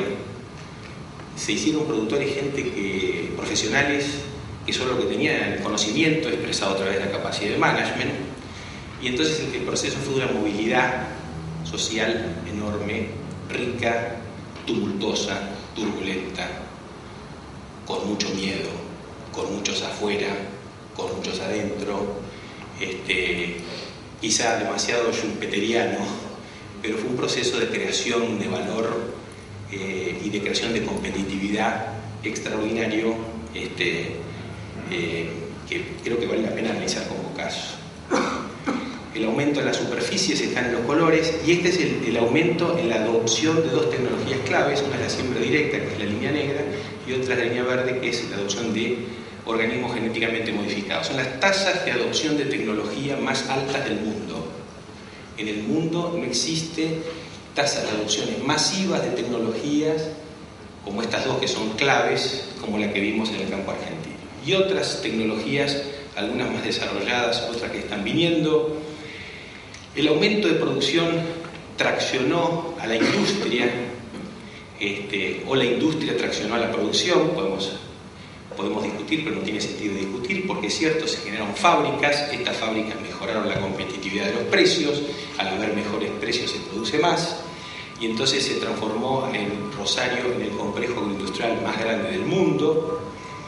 Esta cosa del campo, que lo decía hoy entre comillas, implica no solamente a productores, más o menos de la trama total, que esto es un cálculo que hizo la CEPAL para el Ministerio de Trabajo hace 2 años, de 300.000 puestos, aproximadamente 100.000 son de productores. O sea, solo 1/3 de la trama total son productores. El resto son industrias derivadas y son servicios, y algunas otras que no están relevadas, como la industria de semillas, la petroquímica, la electrónica, la metalmecánica. Y esto aflora en el conflicto con el campo, cuando nadie entiende nada de lo que está pasando en el campo. Pasa en el campo que el problema del campo no son los productores, además son las ciudades, son los pueblos del interior, son los servicios, son los maestros, son los pintores, es el peluquero de mi mujer, de Carlos Casares. Porque además ellos tienen negocios en el campo, porque si les sobra dinero al peluquero lo ponen en un pool de siembra local. Entonces son inversores, estamos todos vinculados al negocio del campo. Es un negocio absolutamente compartido, socializado. Es un negocio de pocos productores. Esto no se entiende todavía muy bien, por eso todavía no se entiende muy bien cuál es la naturaleza del problema del campo. Es una verdadera sociedad red que está funcionando, vinculada con la economía del conocimiento. Quería saber un dato, porque en mi pueblo hay este proceso de tecnologización expulsa mano de obra. En la industria también. Hace poco estuve en la fábrica de Toyota y son todos robots, no hay trabajadores. Es lo que decías hoy, Pablo, también. O sea, la industria capital intensivo desplaza mano de obra. En el campo ocurre lo mismo, hay menos productores. Pero yo veo que en mi pueblo hay más camioneros. Entonces quería yo medir cuánta es la cantidad de camioneros que hay más en Argentina. Bueno, empecé a buscar y lo único que encontré son registros de BTV, los registros vehiculares, ¿no sé?, que son obligatorios. Esos registros crecieron de 400.000 a 700.000 en los últimos años. Hay 300.000 registros más. En un congreso de Arloga hace 2 días me dijeron que los chasis y los acoplados, entonces no hay 300.000 camioneros más, pero me aseguran que hay 200.000 camioneros más en los últimos 6 años. Es probable que haya 100.000 productores menos, pero hay 200.000 camioneros más. Entonces, y hay más ingenieros agrónomos, y hay más contadores, y hay más servicios vinculados con el desarrollo tecnológico en la metalmecánica. Hay más sembradoras. Las sembradoras, en lugar de cambiarse cada 10 años, se cambian cada 3 o 4 años. Entonces hay una tasa de recambio de sembradoras mucho mayor, porque cada vez hay sembradoras mejores. Por eso la metalmecánica y la industria del interior empieza a funcionar. Entonces, en relación sobre los planteos que había hoy a la mañana, sobre la tensión y el debate sobre cómo generar progreso y que ese progreso sea inclusivo, cuando uno mira la producción de alimentos, y digo alimentos y no de granos, porque tenemos el desafío de transformar esos granos, es cierto, pero también tenemos que saber que detrás de los granos hay una cantidad enorme de industrias y servicios, cadena abajo, que generan valor y que se integran de alguna manera, y que cuando uno dice voy a producir alimentos, ¿de qué está hablando? ¿De una especialización o de una diversificación? Respondiendo a la tensión inicial que planteaba en función de la sociedad del conocimiento. Uno puede decir, producir alimentos es una especialización de Argentina, pero cuando uno ve la trama, en realidad ve que detrás de la trama de la producción de alimentos hay una diversificación tan grande y una complejidad tan grande, con muchos desafíos por delante que tenemos, que hacen que realmente esta sea una de las respuestas, no la única probablemente, y además que todos tienen que tener lugar, pero esta sea una de las respuestas al dilema que también planteaba Pablo hoy. Este gráfico yo lo hice en el 2007, donde Argentina casi produjo 100 millones de toneladas de granos. En ese momento era muy fácil ver que en el 2012 podíamos llegar a producir 150 millones de toneladas de granos. Les recuerdo que este año vamos a producir 65. Se incrementarían si nosotros producimos más granos, esas 50 millones de toneladas de más granos, y esos 50 millones de granos lo transformamos en productos como leche, lácteos, carnes. El prosciutto de Parma se hace con soja transgénica argentina. ¿Por qué no hacer un jamón de venado tuerto? El parmigiano rallano o los quesos franceses se hacen con soja transgénica argentina. ¿Por qué no hacer quesos acá y exportarlos e integrarlos? Eso pasaría la exportación de 45 a 70 mil millones de dólares. Generarían muchos empleos en otras industrias y servicios. Habría negociaciones internacionales para que se abran los mercados. En este caso, siempre repito lo que una vez alguien me dijo: para negociar bien en el mercado internacional tenés que ser muy bueno e importante en algo.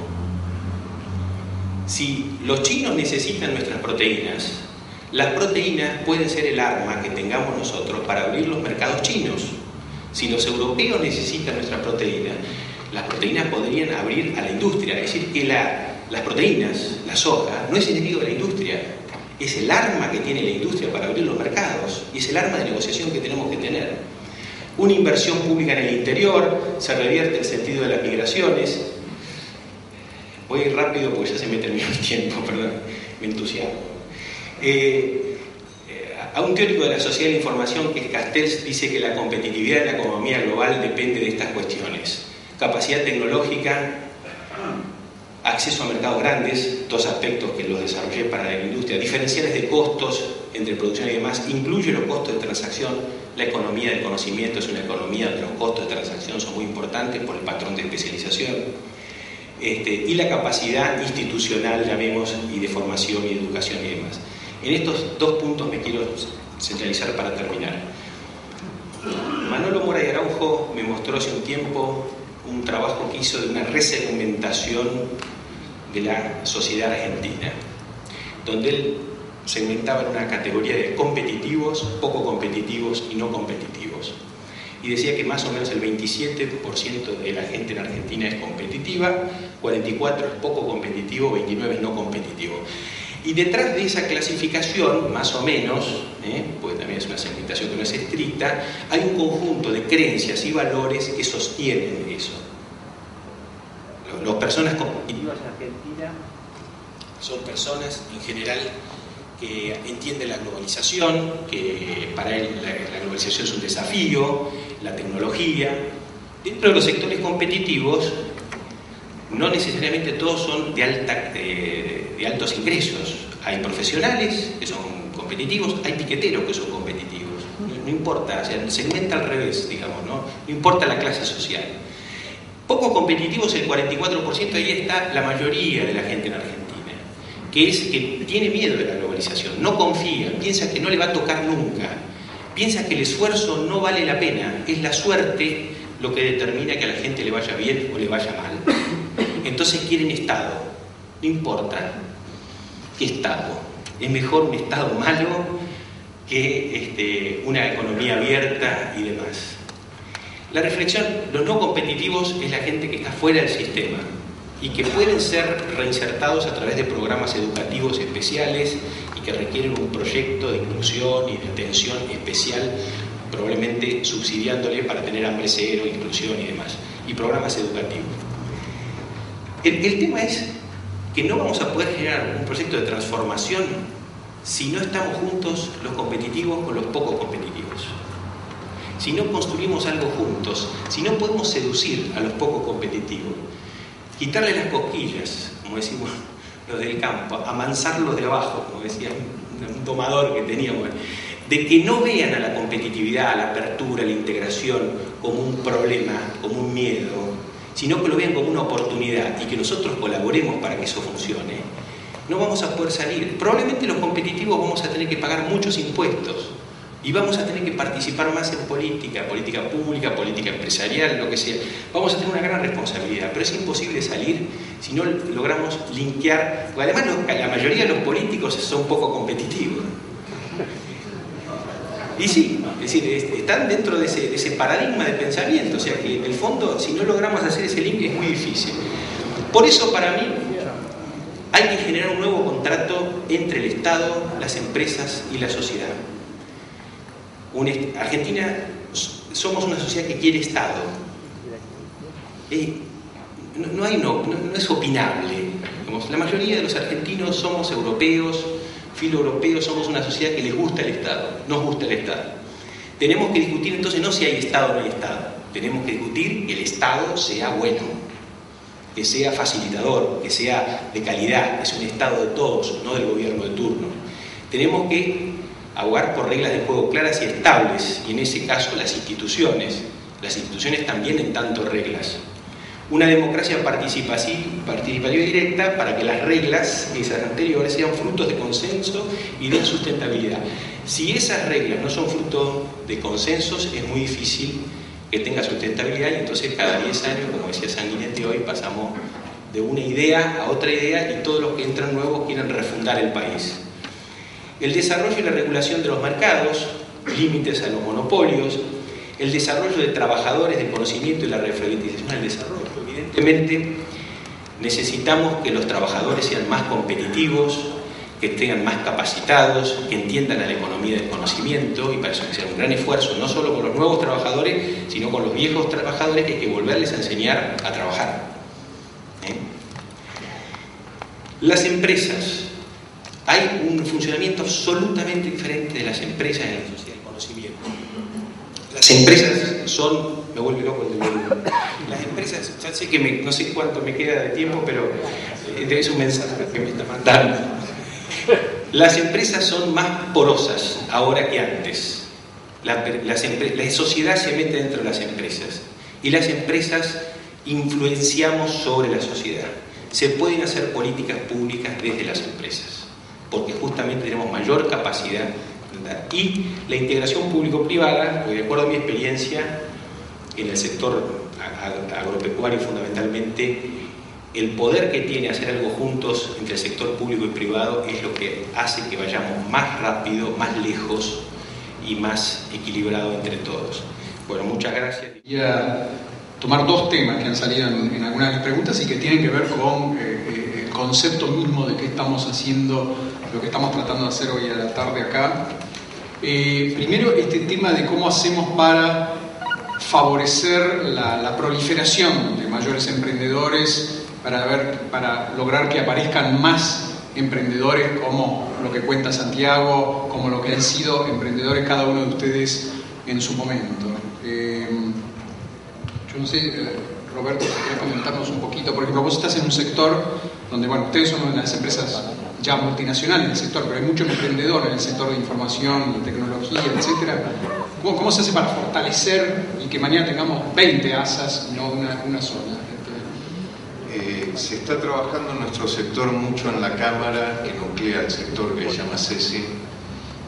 Se está trabajando realmente también con el sector público. Hubo una inversión importante público-privada que desconozco las razones de fondo porque son inexplicables, pero por cuestiones políticas se pidió que no se difundiera demasiado en su momento.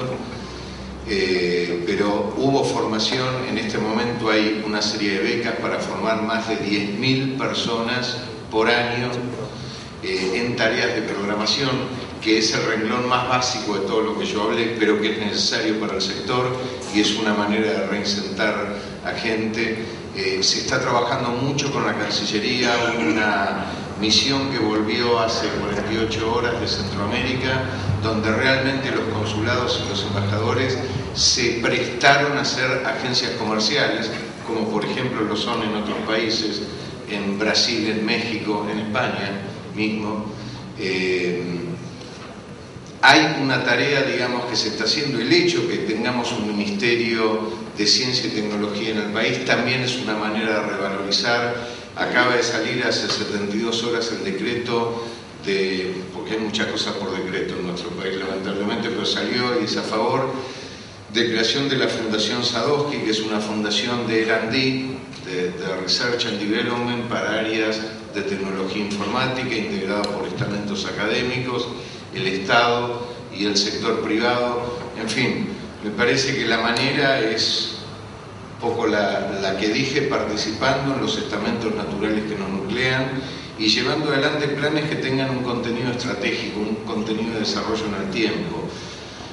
La CESI da innumerables cursos, pues son cursos de formación de empresarios pymes para lo que son procesos world class, cómo preparar un business plan, cómo llevarlo, cómo exponerlo, cómo defenderlo, etcétera, etcétera. Y también tenemos que empezar a crear vehículos que sean realmente aglutinadores para que haya algunos, como se dice en la industria nuestra, algunos portaaviones, con toda humildad, que podamos portar, digamos, a empresas que son más chicas y que no pueden competir en la arena internacional solas. Bueno, son algunos ejemplos. Perfecto, gracias. Santiago, de tu punto de vista, ¿cómo hacemos para que haya mucho más como vos? Algo nos contaste, ¿no?, acerca de los esfuerzos que estás haciendo, pero ¿dónde ves los mayores cuellos de botella sobre los que deberíamos trabajar? Yo creo que la barrera más fuerte es cultural. Un aspecto es este que yo decía de volver la actividad empresarial más aspiracional, pero yendo más allá de eso, creo que la otra barrera muy importante tiene que ver con que aquellas personas que eligen emprender, en general les falta pensar en grande. La Argentina es un país donde, digamos, Officenet no tuvo ninguna cosa brillante en su idea. Nosotros miramos el mundo desarrollado, miramos Estados Unidos y Europa, vimos una industria que en el resto del mundo estaba siendo hecha de una manera y acá hecha de una manera mucho menos sofisticada, y adaptamos el modelo y construimos una compañía acá para aprovechar esa oportunidad. Lo que sucede mucho en Argentina es que aquellas personas que deciden emprender, en vez de mirar a Estados Unidos o Europa a ver qué funciona allá y qué pueden adaptar acá, miran la cuadra de al lado, miran qué funcionó en la cuadra de al lado y todavía no funciona en la mía. Y así es como los que tengan un poco de memoria recordarán que 20 años atrás alguien puso una pista de patinaje sobre hielo y de repente la ciudad entera estaba llena de pistas de patinaje sobre hielo. ¿Quién diablos patina sobre hielo en la Argentina? Y un tiempo después de eso vinieron los videoclubes, y un tiempo después de eso vinieron las canchas de pádel. En alguna época la ciudad entera, en vez de cerrarse las estaciones de servicio para hacer edificios, se cerraban las estaciones de servicio para hacer canchas de pádel. Y el fenómeno más reciente, tal vez algunos recuerdan, el de las pollerías, un gigantesco local donde lo único que hay es una gran parrilla con pollos. Obviamente, cuando uno lo que está mirando es qué funciona en la cuadra al lado para hacerlo en la mía, lo que se produce son fenómenos de exageración absoluta, de proliferación de cosas innecesarias. Pero no es culpa del que pone la pollería. Creo que es culpa de una falencia en nuestro sistema educativo para mostrarle a la gente cuál es la oportunidad que tiene y cuál es el camino por donde buscarla. Por eso yo sigo pensando, digamos, en el momento que yo estudié en la universidad hace casi 15 años, yo estudié en una de las mejores escuelas de negocios acá en Buenos Aires, y en toda mi carrera nunca hubo una sola mención a la palabra entrepreneurship. Ni una. Cuando yo me recibí no sabía lo que era un plan de negocios, no sabía lo que era un inversor ángel, no sabía lo que era un fondo de capital de riesgo. Hoy en día, 15 años después, estamos bastante mejor en ese sentido, pero estamos bastante mejor en ciertas universidades de élite. Sigue siendo un grupo chico de personas que accede a formación en este tipo de cosas.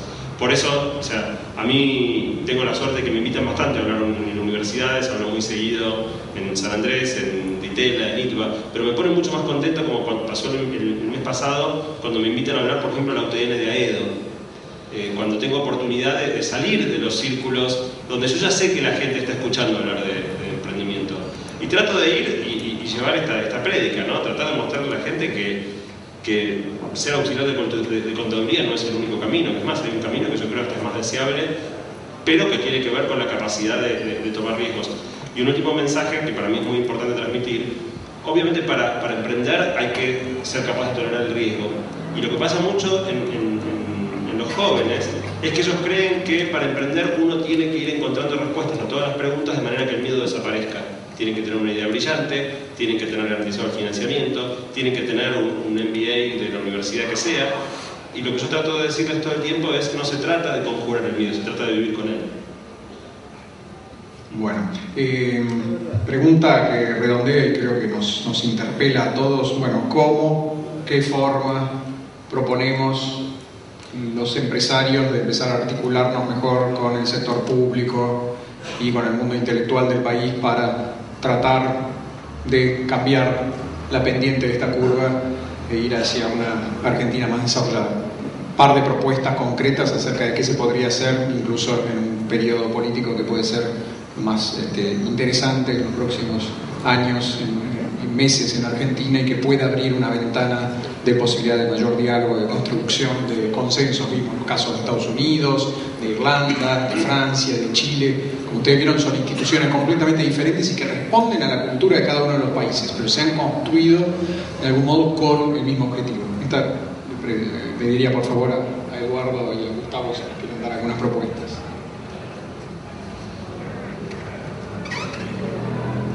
Bueno, me parece importante lograr una representatividad unificada.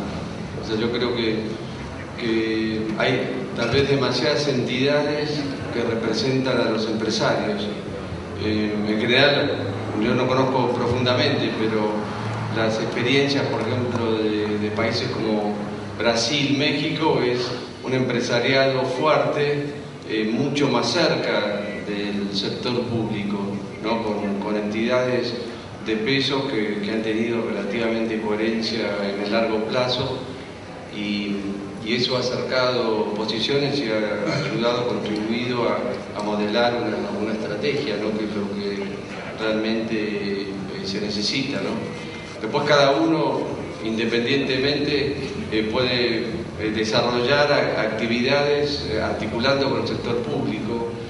Bueno, en el caso nuestro, nosotros muchas veces hemos estado haciendo proyectos juntos con otras instituciones públicas, pero bueno, no es a un nivel estratégico global, sino es en forma, digamos, vis a vis un museo con el otro.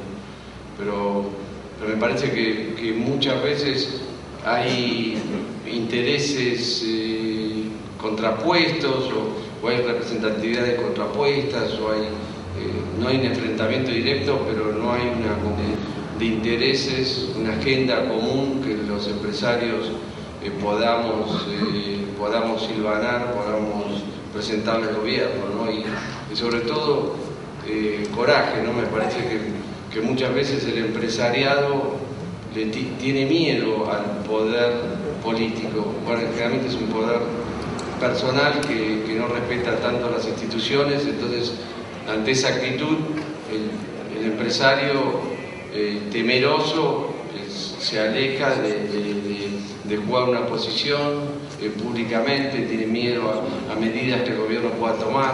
Entonces me parece que cuando hay una disidencia con el gobierno, en realidad canalizado a través de instituciones, cámaras empresariales representativas, tendría que tener en el largo plazo posiciones definidas, ¿no? Esas posiciones no creo que estén claras a un nivel empresarial. Gustavo, vos terminaste tu presentación con una propuesta de un nuevo contrato, pero ¿por dónde se empieza? ¿Dónde se puede hacer eso? ¿Hay que construir alguna institución nueva? ¿Se puede hacer en el Congreso? ¿Se puede hacer de qué modo? ¿Y cómo los empresarios pueden tomar un poco la iniciativa en este proceso, ¿no? Sí, yo lo que creo es que, digamos, cada vez importan menos las formas, ¿no? O sea, si hay una organización o varias, o sea, la sociedad esta funciona diferente, ¿no? O sea, el mensaje de texto convoca más que las estructuras partidarias, por lo cual no es necesario armar nuevas estructuras o nuevas formas o unir. A lo mejor es la diversidad de las organizaciones ya existentes trabajando juntas en procesos colectivos. O sea, no sé si es necesario generar una estructura que le quite flexibilidad, riqueza, diversidad al sistema. Y eso es parte de la dinámica de la sociedad red también, está descrito en los libros esto. El tema es que yo creo que cada uno tiene que empezar a hacer los deberes que tiene que hacer. Lo digo como empresario. Entre los empresarios yo participo en distintas instituciones, no tenemos una visión común sobre muchos de los temas que tratamos hoy. Hoy a la mañana, que Zimmerman hablaba de la generación del 80 y que había una visión hacia dónde íbamos y demás. Eso no está discutido, no hay una visión común. Hay ideas, tomamos un café, discutimos, echamos la culpa a otro, reflexionamos sobre nosotros, pero no hay una visión. O sea que yo creo que el punto de partida es decir, como empresarios definamos los 10 puntos de una visión, de algo que concordemos todos más o menos de temas generales. ¿Qué vamos a hacer? Pedirle algo al gobierno. O sea, si le vamos a pedir al gobierno algo que ni siquiera nosotros estamos de acuerdo, el gobierno controla, digamos, más allá de la capacidad que tenga o no de escuchar o no. Si nosotros no tenemos claro, ni si vamos, algunos le decimos algo, vienen otros por detrás y le dicen otra cosa distinta, hay una confusión enorme, ¿no? Yo creo que ese es el primer trabajo que tenemos que hacer los empresarios, ponernos de acuerdo cuáles son los 10 grandes temas en los que estamos de acuerdo. Y a lo mejor no hay que inventar nada, porque pienso que los argentinos nos gusta ser creativos, tenemos un exceso de creatividad. A lo mejor hay que ir a copiarse de lo que hicieron algunos de los vecinos. Bueno, perfecto. Creo que le tenemos que agradecer especialmente a nuestro panel. Me parece que ha sido extremadamente interesante y nos dan temas y creo responsabilidades sobre todo y desafíos para ver qué rol podemos jugar nosotros en este desafío de los próximos 30 años. Muchas gracias a todos ellos.